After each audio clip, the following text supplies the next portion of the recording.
So again, we're going to go ahead and draw out what the angle looks like. So here theta is between 3 pi over 2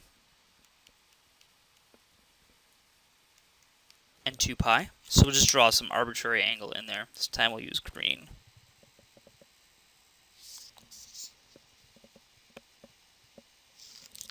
So there's our angle, theta. And what we know about this angle is that it has a sine value of -1/2, which means this value is -1, and this value is 2. So let's figure out this value here.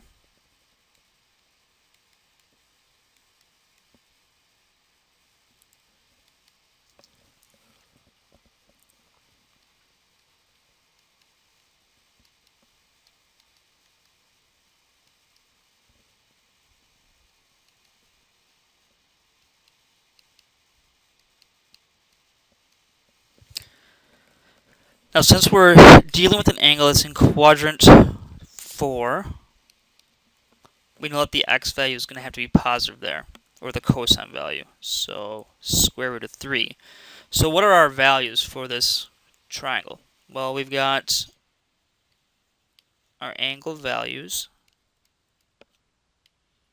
in terms of the trig functions are what we know sine is equal to -1/2.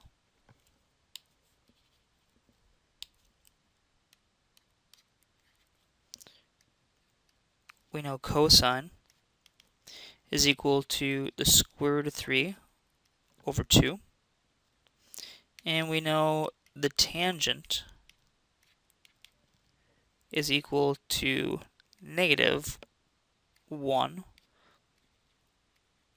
over the square root of 3, which is equal to negative square root of 3 over 3. Now let's go ahead and determine what, well, first we'll do the sine, the double angle for sine. Well, where's theta going to end up? Well, if we're looking for a double angle, so if theta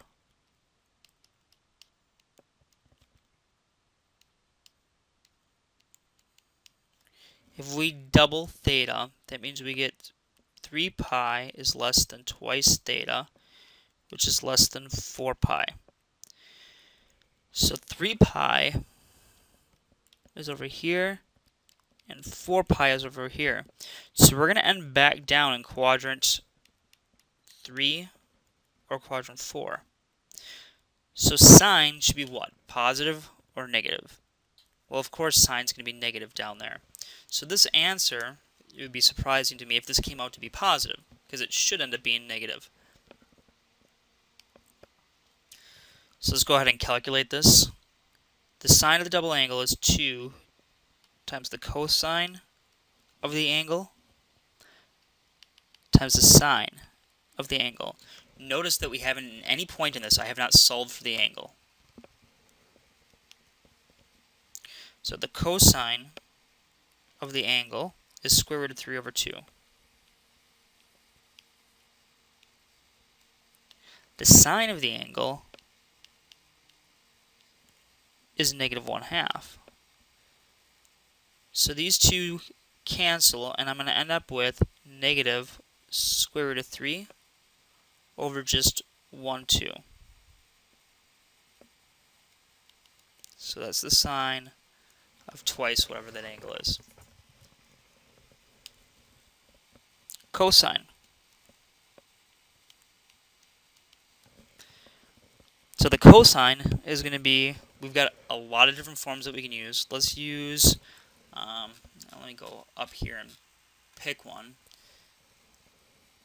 Let's use 2 cosine squared theta minus 1.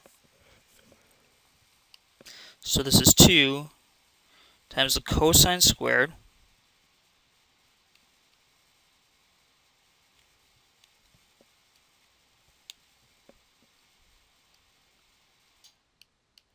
minus 1. This guy squared is 3 over 4. Follow your order of operations here. This is going to give me 3 over 2 minus 1, which will give me 1/2. So which quadrant does that double angle fall in? Well, I'm either going to fall in quadrant 3 or quadrant 4 again, and I know that my cosine value is positive, so it must be that we fell in quadrant 4. So not only does the regular angle fall in quadrant 4, but so does its double.